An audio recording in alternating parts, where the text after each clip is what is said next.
Hello everyone, welcome back to my channel. कैसे हैं आप सब? मैं हूं अंबिका, आपका स्वागत करती हूं अपने चैनल पे। तो बस यहाँ पे मैं चल रही थी हेयर मसाज करने, अपने सर की मालिश करने, क्योंकि भाई हमारे सर पे जो बाल होते हैं उनकी भी हमारी रिस्पॉन्सिबिलिटी बनती है कि हम अपने बालों का अच्छे से ध्यान रखें। और मेरी बिटिया रानी ये शूट कर रही थी। कैमरा मैन रिद्धि है, कैमरा गर्ल रिद्धि है मेरी डॉटर, जो कि शूट कर रही है इस समय। तो ऐसे ही होता है भाई, चार चार बच्चों के साथ अपना ध्यान देना, घर का ध्यान देना, कब सुबह से शाम हो जाती है पता ही नहीं चलता है। तो इन सब के बीच में अपने लिए भी थोड़ा बहुत समय निकाल लेती हूँ। जब घर का सारा काम ख़त्म होता है, मतलब शाम रात के टाइम का है, डिनर उनर कर लिया था हमने, तब ये मैं अपना हेयर मसाज कर रही हूँ। लमसम मुझे लग रहा है 11:30 ऐसे कुछ बज रहे थे रात के। तो बस यहाँ फटाफट से मैं तेल मालिश कर लूँगी। और आज मैंने सोचा है कि अर्श दर्श के भी मालिश करूँगी। फ़िलहाल तो टुक टुक का मैंने पहले ही मालिश कर दिया था और टुक टुक सो भी गई हैं। बस यहाँ पे थोड़ा सा उसकी चंपी करके मैं दिखा रही थी। और यहाँ पे अर्श दर्श की मालिश चल रही है। ये लोग तो 12 बजे से पहले सोते नहीं हैं। तो बस सिंपल तरीके से सरसों के तेल से मैं बच्चों की मालिश करती हूँ। और शुद्ध सरसों का तेल जो होता है चक्की से ले आती हूँ, उसी से ही मैं मालिश करती हूँ, या तो कभी कभी घर से भी आ जाता है तो उसी को मैं रख लेती हूँ स्टोर करके, और उसी सरसों के तेल से ही मैं मालिश करती हूँ। अक्सर बच्चों के शाम के ही टाइम करती हूँ ताकि अगले दिन नहला दूँ तो अच्छा रहे। तो बस थोड़ा सा मालिश कर के अच्छे से तेल को लगा देती हूँ और उसके बाद हल्के हल्के हाथों से उनका सर दबा देती हूँ, दोनों बच्चों का। तो अब तो बच्चे धीरे धीरे बड़े हो गए, 3 साल के अर्श दर्श हो गए। लगभग मैंने 2 साल तक ही बच्चों की मालिश की थी, उस तरीके से प्रॉपर जो ऊपर से नीचे तक की का ड्रामा होता है। कैसे ये वाला ड्रेस पहन ली? तो दीदी बताएगी, तुमको आज डे नहीं पता है। और ये खुद से कंघी करी है, अभी मम्मा करेगी कंघी। यहाँ लगा लिए क्लिप पूरा, मम्मा कर रही है कंघी। तो आज डे है वेडनेसडे और आज के दिन हाउस ड्रेस पहनना रहता है, बट यहाँ पे रिद्धि ना देखे रेडी होके बाहर ही लगी। इनके वैन का ही लगा रहता है, अगर टाइम हो गया तो ये बाहर ही देखते रहेंगे कब वैन आएगी, क्या है क्या नहीं है, क्योंकि इस समय टेस्ट चल रहा है ना बच्चों का। और रिद्धि मतलब प्रॉपर टाइम पे ही रहती है। तो टुक टुक को बताया भी नहीं इसने, और मैंने सोचा लाओ फटाफट से टिफ़िन दे देती हूँ इन लोगों को यहाँ पे। तो भिंडी की सब्जी और रोटी टिफ़िन में मैंने बनाया हुआ है। हेलो गाइस, तो बस बच्चों की टिफ़िन वगैरह मैंने दे दिया है और सडनली पता चला है 5 मिनट बाकी है वैन को आने में कि आज टुक टुक को दूसरा वाला हाउस ड्रेस पहन के जाना था, बट गलती से ये वाला ड्रेस पहन ली है। कैमरा थोड़ा धुंधला धुंधला रहा है।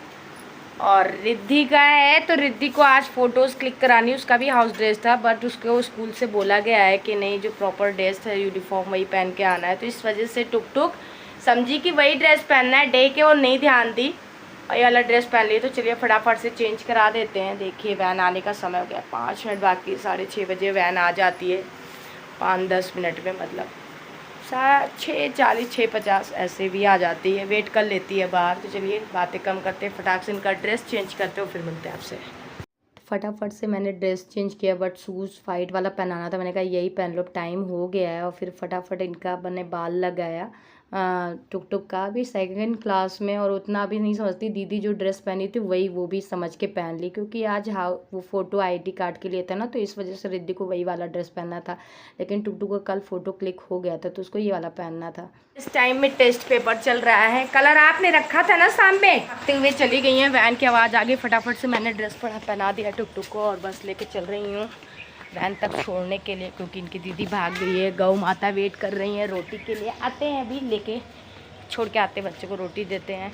तो बस फटाफट से चलते हैं। रिद्धि बड़ी वाली बेटी तो जाके वैन में सबसे पहले बैठ गई, और थोड़ा टाइम की पंचुअल, अगर वैन आई तो 2 मिनट भी वेट नहीं करती, वो जाके तुरंत बैठ जाती है। टुक टुक हैं, धीरे धीरे इनका काम चलता रहता है। तो इस तरीके से फटाफट से मैंने वैन में बैठा दिया है अंदर, और भी वैन रुकेगी 10-5 मिनट और बच्चों को आगे से लेगी। तो इस तरीके से है। तो बस यहाँ पे मैंने बच्चों से बाय बाय बोला और फिर चलते घर की तरफ। बच्चे जा चुके हैं स्कूल, गौ माता को रोटी भी मैंने दे दिया है और घर में आ जाते हैं। अर्श दर्श इस समय सो रहे हैं, तो अभी इनको सोने देते हैं। पूरा घर फैला हुआ है, तो सबसे पहले घर को पूरा साफ़ करना है, क्लीन करना है, जैसा कि दिख रहा है। तो इससे पहले अभी रोटी बनाने के लिए और बची है, तो रोटियां वगैरह बना लेती हूँ, तो छोटे मोटे काम कर लेती हूँ और फिर मिलती हूँ आपसे, ठीक है ना। दोनों बेटियों के जाने के बाद स्कूल के तुरंत मेरा ये काम रहता है कि वॉशिंग मशीन में कपड़े डाल करके लगाना। तो रात में ही कपड़े मैं रख लेती हूँ जो धुलना रहता है, और जो सुबह निकलते हैं कपड़े वो सभी, और कुछ कपड़े हाथ से भी मैं धुलती हूँ, ऐसा नहीं कि पूरा मशीन से ही धुलती हूँ। तो बस फटाफट से यहाँ मैंने मशीन लगा दी है, और चेयर वगैरह जो अंदर रख दिया था मैं वो सब निकाल लूँगी, छोटे मोटे जो और जो फैले हैं इधर उधर सामान वो सब उठा लूँगी। ये सब काम करते करते ना घर का जो काम रहता है वो अक्सर सभी हाउसवाइफ मुझे लगता है, या कोई भी लेडीज हो घर का काम करती रहती समेटती रहती है, तो उसके दिमाग में बहुत सी तरह की बातें चलती रहती हैं, मतलब थॉट्स चलते रहते हैं। कहने का मतलब ये है, जिससे बात किए रहते हैं उसके बारे में थॉट्स, अगर किसी चीज़ की प्लानिंग है तो उसके बारे में थॉट्स, मतलब ऊट पटांग कई तरह के अच्छे बुरे, मतलब कई तरह के थॉट्स हमारे दिमाग में चलते रहते हैं। ऐसी कोई लेडीज़ नहीं है कि जो बिना सोचे ही घर के काम वगैरह करती हो। तो कोई हमारे बारे में क्या सोचता है, हम अच्छे हैं कि बुरे हैं, ये सबको एक किनारे रख करके ना हमें बस अपने काम में ही खुशी ढूंढनी चाहिए मुझे लगता है, और खुश रहना चाहिए, हर पल पॉजिटिव रहना चाहिए, मेरा ये मानना है। तो बहुत से मेरे भी ख्याल होते हैं जो कभी निगेटिव कभी पॉजिटिव इस तरीके से चलते रहते हैं, और उसको मैं सॉल्व करती रहती हूँ, साथ में घर के काम भी करती रहती हूँ, और इसके बाद मुझे क्या करना है, इसके बाद मुझे क्या बनाना है, बच्चों को उठा के क्या खिलाना है, तो बहुत सी चीज़ें चलती रहती है दिमाग में। तो बस फटाफट से मैंने तखत के चादर चेंज कर दिए थे, क्योंकि रात में मैंने चादर चेंज नहीं किया था ना, तो अभी मैंने कर दिया। और अर्श दर्श सभी सो रहे हैं, और एसी वगैरह मैंने बंद कर दिया था, बस फैन चल रहा था। तो मैंने कहा लाओ फटाफट से ये छोटे मोटे जो काम है मैं कर लेती हूँ अर्श दर्श को उठाने से पहले। अभी तो सो ही रहे हैं, अभी ज़्यादा टाइम भी नहीं हुआ है, 7:15 या ऐसे कुछ हो रहा होगा। तो मैंने कहा अभी सोने देती हूँ, 8 बजे तक मैं उठाती हूँ। तो बस फटाफट से यहाँ पे मैं उनकी कॉपी किताब लगाने आ गई हूँ बच्चों के। अक्सर वो अपनी कॉपी किताब लगा ही देती हैं, बट इस समय टेस्ट का टाइम चल रहा है ना उन लोगों का, तो इधर उधर मैसी मैसी टाइप का हो ही जाता है, और इतने पेजेस निकल रहे हैं इन लोगों के अलमीरा से कि मत पूछे मत। तो सारे मैंने कबाड़ उगाड़ बटोर के सब लेकर गई, मैं बाहर फेंक दी, और अलमारी के ऊपर भी इधर उधर सब सामान हो जाता है, क्योंकि बच्चे कभी क्रीम का डब्बा ला के यहाँ रख देते हैं, और कंघी यहाँ छोड़ देते हैं, तो बहुत सी चीज़ें होती है। और आज मैंने सोचा था कि जितने भी पावदान हैं सारे मैं डोरमेट्स वगैरह सब आज मैं क्लीन करूँगी धुलूँगी। तो बस फटाफट से मैंने झाड़ू वगैरह लगाना स्टार्ट कर दिया है कि हाँ, मतलब झाड़ू वाला जो काम है और पोछा वाला काम ये भी मैं फटाफट से कर लूँगी। अर्श दर्श को उठाने से पहले पहले मुझे नहा भी लेना है। तो वैसे तो 8 बजे मैं उठाती थी, बट आज लेट कर दूंगी मैं उन लोगों को उठाने के लिए, क्योंकि आज काम डेली के मुकाबले बढ़ गया है। क्योंकि डोरमेट वगैरह जो होता है ना वो हफ्ते में या चौथे दिन 5वें दिन ऐसे धुलना रहता है, और डेली पोछा तो लगाना ही होता है, झाड़ू तो डेली लगाना रहता है, बट डस्टिंग का जो काम होता है वो सब मैं मतलब वीकेंड में एक बार करती हूँ। जैसे अलमारी साफ़ करना हो गया, शीशे वगैरह मिरर वगैरह साफ़ करना हो गया, तो वो सब आज मुझे करना था। ऐसे कई छोटे मोटे काम जैसे किचन के रैक वगैरह धुलने थे, तो इस वजह से आज मैं सोच रही हूँ आज 10 को 9 9:30 ऐसे उठाऊँ।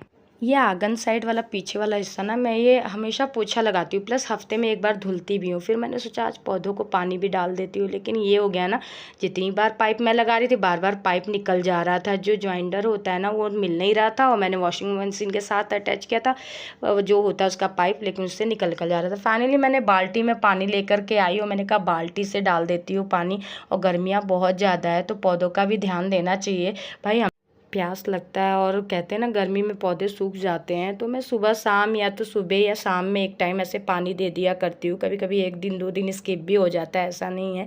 बाकी मैं सुबह सूर्यदेव को जल चढ़ाती हूँ ना, तो कुछ हैं जैसे तुलसी माता का पौधा और शमीदेव का, तो उस पर तो डेली जल जाता है। तो बस यहाँ फटाफट से मैं जो नाश्ते के बर्तन वगैरह थे सुबह के वो खटाखट से मैं धुल दूँगी, और बस नहा धो कर के मैं सारे काम करके आ गई हूँ बस भगवान का आराध्य करने के लिए। और इतने में अर्श उठ गए थे और वो शांति से बैठे हुए थे, तो मैंने कहा लाओ फटाफट से पूजा कर लेती हूँ, फिर बच्चों को मतलब जो भी मुझे देना होगा खाने पीने के लिए तो दूंगी। तब तक मैं अर्श आगे नहीं मम्मा मुझे भी गोदी लो, मुझे भी करना है जय। तो बच्चे होता है ना कि आपके बड़े जो घर के बड़े मेंबर हैं अपने माता पिता से जो वो लोग करते हैं ना उसको कॉपी करते हैं। तो अगर आप अपने बच्चों को सही लाइन पे लाना चाहते कि बच्चा ये सीखे ये करे, तो आपको वैसे करना पड़ेगा, तभी आपका बच्चा ऑटोमेटिक ही सीख लेगा। बच्चों को बोल के सिखाने से नहीं सीखते, आपको प्रैक्टिकली वो चीज़ करना पड़ता है। तो इस तरीके से हर विंध्याचल वाली माँ,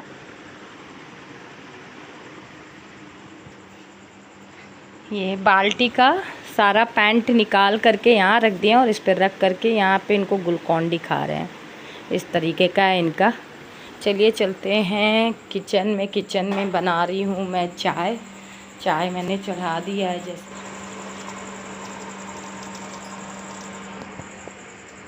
तो बस चाय चढ़ा करके मैं आ गई हूँ फटाफट से कपड़े वगैरह मतलब डालने के लिए। अगर मैं नहा धो के आती हूँ ना तो मुझे चाय की बड़ी नीड होती है। चाय पराठा, चाय रोटी ऐसे खाने का बहुत ही ज़्यादा वो क्रेविंग रहता है। तो इस तरीके से चल रहा है और दर्श भी उठ गए हैं मेरे। उसके बाद फाइनली आपसे मैं रात में डिनर के लिए मिल रही हूँ। यहाँ पे सोयाबीन को मैंने थोड़ा सा गर्म करके रख लिया था, प्याज वगैरह काट लिया था और कढ़ाई में सिंपल तरीके से 2 कैप्सूल छोटे वाले से तेल डाल के प्याज को हम लोग फ्राई कर लेंगे इस तरीके से, और फिर उसको निकाल के ठंडा होने के लिए प्लेट में रख देंगे। दूसरी तरफ मैंने हरी सब्जी में काट लिया था बीन्स और आलू, मेरे पास यही अवेलेबल था। आपके पास गाजर वगैरह तो वो भी ले लीजिए। और तीसरी तरफ मैंने जीरे को थोड़ा सा भून के पाउडर शेप में बना दिया था और यहाँ पर मैंने अदरक और लहसुन को कूट के अच्छे से रख लिया था।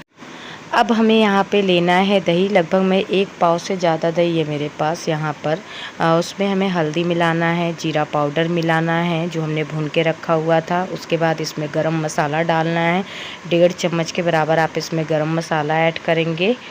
इसके बाद इसमें हमें धनिया पाउडर ऐड करना है और अदरक लहसुन का जो पेस्ट हमने बना के कूट के रखा था वो भी इसमें ऐड करेंगे। तो इसको मिला लेंगे अच्छे से, और इसको मिलाने के बाद जो हमने सब्जियां काट के रखी थी, मेरे पास बीन्स और आलू था, आपके पास गोभी हो, गाजर हो, जितनी भी सब्ज़ी आप डालना चाहते हो सब डाल करके जो ये हम लोग रेडी करके पेस्ट रखेंगे वो पेस्ट उन सब्जियों में मिला लेंगे अच्छे से इस तरीके से। देखिए मेरा पेस्ट रेडी हो गया है। तो आज हमारे किचन में बन रहा है, जी हाँ, आपको लगभग थोड़ा थोड़ा अंदाज़ा हो गया होगा, नहीं अंदाज़ा हो तो बता देती हूँ मैं, हरी धनिया भी काट के हम लोग इसमें मिला देंगे। आज बन रही है वेज बिरयानी, और साथ में जो हमने यहाँ पे सोयाबीन को बॉईल करके रखा तो वो इसमें ऐड कर देंगे, और थोड़ा सा प्याज हमने जो फ्राई करके रखा था 2 चम्मच के बराबर वो इसमें ऐड कर देंगे। तो 5 प्याज मैंने काट के उसको फ्राई करके रख दिया था जैसे कि आपको मैंने दिखाया था, और इसको अच्छे से मिला लेना है। मिलाने के बाद इसको हमें आधे घंटे के लिए 30 मिनट्स के लिए साइड में रख देना है, ठीक है, ताकि ये अच्छे से मिक्स हो जाए आपस में। और बाकी प्याज हम लोग रख देंगे जब मेरी बिरयानी बन जाएगी वेज बिरयानी तो ऊपर से डालेंगे, ठीक है। तो इधर हमने कुकर चढ़ा लिया है फटाफट से, और इसमें फिर मैंने अगेन सरसों का तेल डाला है, आप रिफाइंड भी डाल सकते हैं आप जिसमें छौंकना चाहते हैं। और कुछ खड़े मसाले लिए यहाँ पे, लौंग, बड़ी इलायची, काली मिर्च और दालचीनी और तेज़पत्ता, ये इसका तड़का हमको देना है सिंपल से। और उसके बाद जो हमने मिला के रखा था, आधा घंटा हो गया है पूरी तरीके से। तो अब ये देखिए हमने यहाँ पे तड़का दिया है। डायरेक्ट तड़का होने के बाद हमें ये जो मिला के हमने सब्जियाँ रखी थी वो इसमें हमें ऐड कर देना है, और इसको अच्छे से भुनना है। लगभग कभी तेज़ आंच करिए, कभी धीमा आंच करके थोड़ा थोड़ा पानी डालिए। अगर पानी कम पड़ जा रहा है तो लगभग हमें इसे 20 मिनट तक भुनना है। और यहाँ मैंने अपने लिए नींबू पानी भी बना के रखा था, गर्मी बहुत है यार, बीच बीच में नींबू पानी पी लेना चाहिए। और दूसरी तरफ मैं यहाँ पे बिरयानी भूज भी रही थी, जो सब्जियाँ हैं उनको अच्छे से, और चावल भी मैंने धुल के साइड में रख दिया था। तो फटाफट से ये काम कर लेते हैं। तो आज डिनर में मैं बना रही हूँ वेज बिरयानी, और आपके साथ भी शेयर कर रही हूँ। ये रेसिपी एक्चुअली मेरे पड़ोस में ही रहती है एक लड़की, उसने ये रेसिपी बताया था, और बस उसने बताया और मैंने बनाने का ठान लिया। मेरे अंदर ये, अगर मुझे कोई भी नई रेसिपी पता चलती है तो ना मैं सोचती कितनी जल्दी उसको बना लूँ, देखूँ टेस्ट करके कैसा है। और वो जो लड़की है वो मोमडन फैमिली की है, तो उनके यहाँ भी वेज बिरयानी बनती है, तो उसने ये तरीका बताया, तो मैंने कहा चलो लाओ ठीक है, मैं भी बना करके देखती हूँ। तो बस यहाँ पे मेरा मसाला अच्छे से भुन गया था, तो इसमें मैंने 1.5 गिलास के लगभग चावल ऐड किया, और अच्छे से इसको हम लोग चला लेंगे। चावल को भी डालने के बाद हमें 5 मिनट अच्छे से भुनना है। बाकी कैसी बनी थी ये मैंने खाया था, वो मैं आगे वीडियो में बताती हूँ, आप लोग भी ट्राई करिएगा। काफ़ी अच्छा था, ठीक था, मतलब कह सकती हूँ। और फिर उसके बाद मैंने यहाँ मेजरमेंट के हिसाब से पानी डाल दिया था, जितना चावल लिया था उसके अकॉर्डिंग, और बस सिंपल तरीके से नमक ऐड कर दिया था स्वाद बढ़ाने के लिए। और हमने एक नींबू निचोड़ करके इसमें डाल दिया था। बाकी जो नींबू है ना, निचोड़ने के बाद काट के आप इसको भी इसमें डाल दीजिएगा, बट मैंने नहीं डाला था। हाँ, जैसा मुझे उसने बताया था वैसे मैं यहाँ पे बता रही हूँ। उसके बाद बस सिंपल से मैंने यहाँ पे कुकर लगा दी। मेरी कुकर थोड़ा सा ख़राब है, तो 2 सीटी में मेरा चावल होता है, आपका 1 सीटी में हो जाएगा। तो फाइनली 2 सीटी बाद हमारा कुछ इस तरीके का लुक था बिरयानी का, वेज बिरयानी का, मस्त फटाफट बनने वाली बिरयानी। कितना मतलब महक तो बहुत अच्छी आ रही थी, खुशबू भी बहुत अच्छी आ रही थी। ऊपर से घी भी डालने के लिए कहा था, बट मेरे यहाँ घी ख़त्म हो गई थी, इसलिए मैंने घी नहीं डाला ऊपर से। और बस प्लेट में मैंने निकाल लिया और सिंपल से वो जो था मेरा प्याज फ्राई किया हुआ वो मैंने ऊपर से डाल दिया इसको इस तरीके से। और फिर मैंने इसको टेस्ट किया यार, तो अच्छा लग रहा था टेस्ट वाइज। पर तड़ी जो मैं बनाती हूँ सिंपल इसी तरीके से बनाती हूँ, 19-20 का अंतर था। इसमें ताम झाम था, तड़ी में उतना, तड़ी मतलब नमकीन चावल जो हम लोग बनाते हैं उसमें इतना ताम झाम नहीं था, बस दही के वजह से टेस्ट थोड़ा डिफरेंट लग रहा था, इस तरीके का था। तो ये रहा आज का व्लॉग, छोटा सा व्लॉग मैंने शूट किया। मैंने कहा आपको साथ भी शेयर कर दूं। कैसा लगा वीडियो कमेंट करके जरूर बताइएगा और अपना प्यार सपोर्ट बनाए रखिएगा। अभी तक चैनल को सब्सक्राइब नहीं किया तो सब्सक्राइब कर लीजिएगा। तो यहाँ अर्शदर्श अपनी दीदी की स्टडी टेबल को इस तरह लेटा के उसको स्लाइड करते हैं। फिलहाल तो खुद स्लाइड नहीं कर रहे, खिलौने को स्लाइड करा रहे हैं। तो चलिए फिर मिलते हैं नेक्स्ट व्लॉग में। Bye bye everyone.